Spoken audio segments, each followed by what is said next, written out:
आगे बढ़ते हैं। सूचना एवं तकनीकी के माध्यम से आम जन को राहत देने और जमीन से संबंधित धोखाधड़ी से बचाने के लिए जेडीए की ओर से 2 और नवाचार लागू किए गए हैं। क्या है ये 2 नवाचार और किस तरह से ये नवाचार आम जन के लिए फायदेमंद होंगे, देखिए इस खास रिपोर्ट में। आयुक्त आनंदी के निर्देश पर जेडीए की आईटी शाखा के अधिकारियों के अथक प्रयासों से 90A पोर्टल, ई पंजीयन पोर्टल और ई धरती पोर्टल के इंटीग्रेशन में बड़ी सफलता मिली है। इसी इंटीग्रेशन के कारण अब भूमि के भू रूपांतरण के बाद भूमि को जेडीए के नाम दर्ज करने के लिए ऑटो म्यूटेशन सिस्टम लागू कर दिया गया है। आपको बताते हैं कि ये सिस्टम किस तरह से काम करेगा और किस तरह से जमीनी धोखाधड़ी से बचाव हो सकेगा। किस तरह से होगा जमीनी धोखाधड़ी से बचाव। 90A पोर्टल और ई धरती पोर्टल का आपस में हो चुका इंटीग्रेशन। ई धरती पोर्टल और अपना खाता पोर्टल का पहले से ही है इंटीग्रेशन।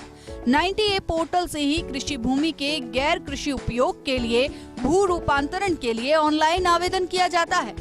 आवेदन के बाद इसी पोर्टल पर ऑनलाइन ही सभी कार्रवाई जेडीए और जिला प्रशासन के अधिकारियों की ओर से की जाती है। पूरी कार्रवाई के बाद 90A का आदेश इस पोर्टल पर अपलोड होता है।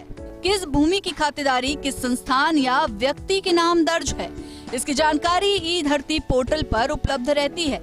अपना खाता पोर्टल से खसरा नंबर और ग्राम आदि दर्ज कर कौन से खसरे की भूमि किस खातेदार के नाम दर्ज है, इसकी जानकारी इस पोर्टल के माध्यम से उपलब्ध होती है।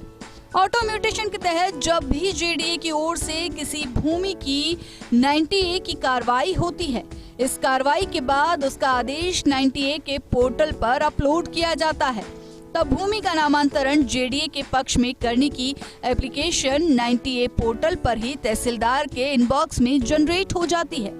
संबंधित राजस्व तहसीलदार को फिर कुछ फील्ड्स भरनी होती है। इसके बाद तहसीलदार जैसे ही फील्ड्स भरकर उसे सेव करते हैं तो सेव करते ही ई धरती पोर्टल और अपना खाता पोर्टल पर जेडीए के पक्ष में भूमि का नामांतरण दर्ज हो जाता है। इस ऑटो म्यूटेशन सिस्टम से 90A के बाद भूमि का नामांतरण जेडीए के नाम खुलने के लिए इंतजार नहीं करना पड़ेगा।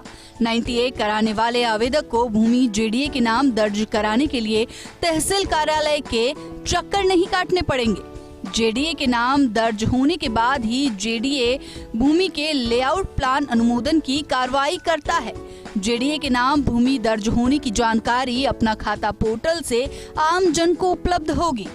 अब तक 90A के बावजूद भूमि का नामांतरण जेडीए के पक्ष में खुलने में कई दिन लग जाते थे।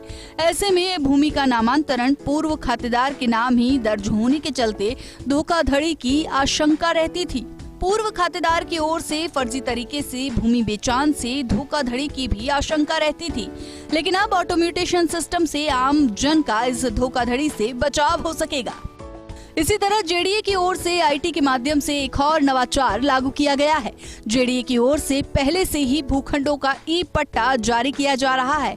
अब इस ई पट्टे के साथ संपत्ति का इतिहास प्रपत्र भी जारी करना शुरू किया गया है।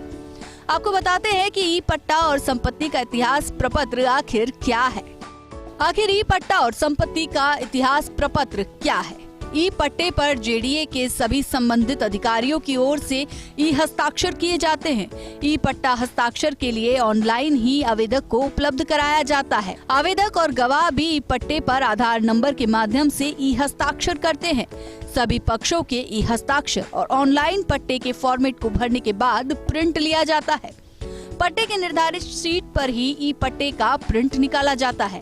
अब इस ई पट्टे के साथ संपत्ति का इतिहास प्रपत्र भी जारी करने की शुरुआत की गई है। इस प्रपत्र में भूखंड का पूरा इतिहास दर्ज किया जाता है। भूखंड सबसे पहले किसे आवंटित हुआ था या इसका पहला भूखंडधारी कौन था। इसके बाद भूखंड बेचान और नाम हस्तांतरण से उसका मालिकाना हक कब किस व्यक्ति के पास रहा, इसका पूरा ब्यौरा इस प्रपत्र में दर्ज किया जाता है। इस संपत्ति का इतिहास प्रपत्र से भूखंड के खरीद बेचान की पूरी कड़ी उपलब्ध रहती है। इस नई व्यवस्था से भूखंड के फर्जी बेचान से होने वाली धोखाधड़ी से आम जन को राहत देने की कोशिश की गई है। जेडीए की ओर से 2 नए नवाचार लागू किए गए हैं। ऑटो म्यूटेशन सिस्टम के तहत 90A होने के बाद भूमि का नामांतरण स्वतः ही जेडीए के नाम दर्ज हो जाएगा। वहीं ई पट्टे के साथ अब हिस्ट्री ऑफ प्रॉपर्टी डॉक्यूमेंट भी जारी किया जाएगा। इन दोनों कवायद के पीछे जेडीए का उद्देश्य आम जन को जमीनी धोखाधड़ी से बचाना है। Abhishek Shrivastava, First India News, Jaipur.